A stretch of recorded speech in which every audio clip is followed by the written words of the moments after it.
Jom makan etok salad. Ni etok. Hei, saya tak lah kamu untuk makan etok. Ni etok dari Kota Warisan. Dari ni etok salai. Dari Selangor jugalah. Duduk. Etok ni dia bentuk gini dah. Ha ni, gini. Dia macam tak masuk sikit. Sebenarnya masuk dah. Dia salah kan? Bukan kering dah. Jangan silap. Etok bukan kering kote. Bukan kering po kita masuk gula dok. Dia gini bentuk dia. Sepatutnya etok bentuk gini. Yummy. Lemuk manis. Lepas ada masing sikit. Lepas tu rempah dia saya suka original. Original dia bubur halia, lukuah. Gitulah saya tak tahulah resipi dia kan.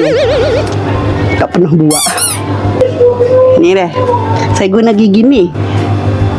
Ada cara guna ni. Saya tak kerti.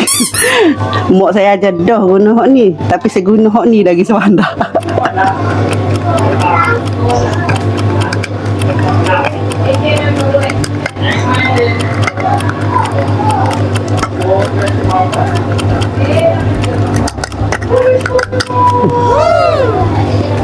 Tada.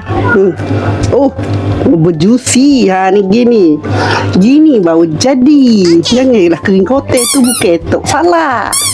Itu etok dah terlampau masak. Dah kering.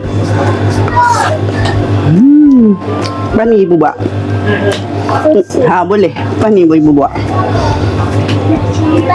Nak cuba etok? Tak, rasa tangan dia. Kalau tak sedap pun tak pinggan. Tuang tak pinggan. Ambil.